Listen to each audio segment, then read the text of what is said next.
I grew up in the desert. I mean, always hot, always dry. But as I got older and I moved away from home and I would come back for visits every couple of months, things started shifting. I mean, obviously got hotter.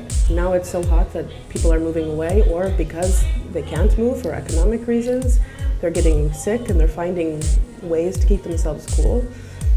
It's green now. I grew up in a very brown place, but now it's green, and of course you can say that's beautiful, but things are changing. Things are not growing in the same way that they used to grow, and other invasive plants are taking over, so it's also changing our landscape completely.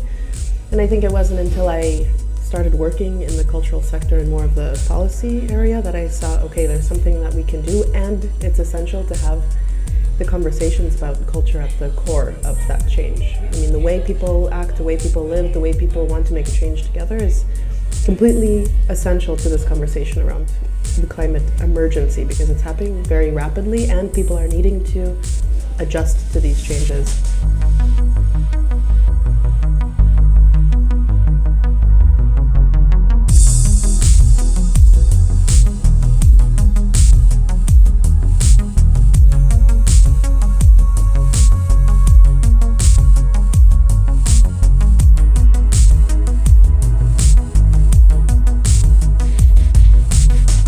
My grandparents, they were living in Brittany, in the west of the France, and it's always rainy. And when I was a kid, I used to go there at the farm. Sunday, it was the first time in the history of Brittany. I have been 20 days without any rain, and it was so difficult for them because they don't have any irrigation system, because they have always rain. So maybe it was the first time in my life that I thought, okay, that's really happening, and it was maybe 20 years ago.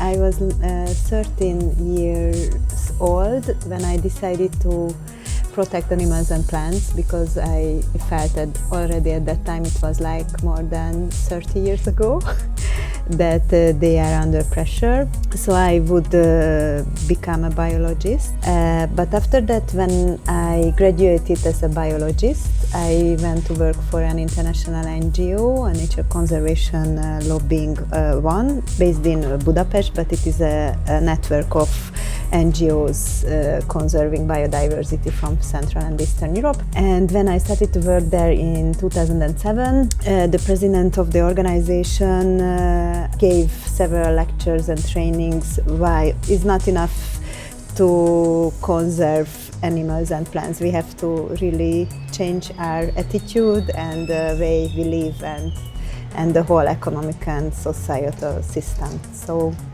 these were the two turning points in my life.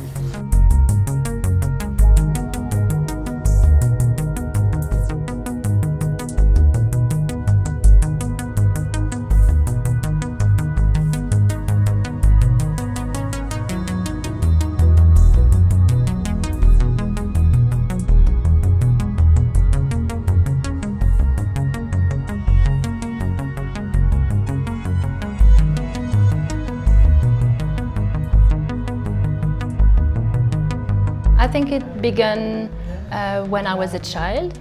It was weird to see how adults behave with nature.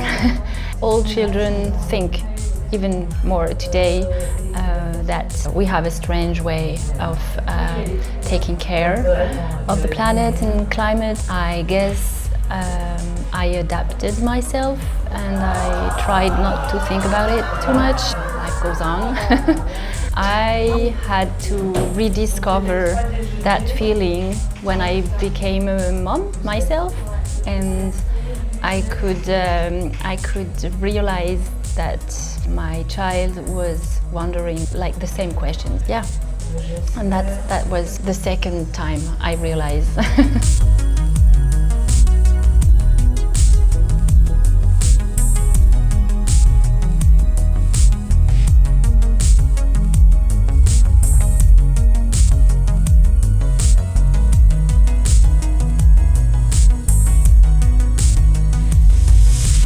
I don't think I moment, I started to work in the green movement already, to protect nature. So it was completely natural that then you start to think about climate and the climate crisis.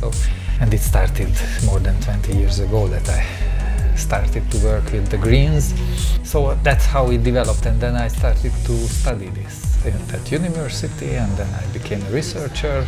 So I did research on this. So all my work was concentrating as a scientist and as an activist. Civil society organizations I worked for, and the universities I worked for, I was teaching, doing research and protesting in the streets at the same time.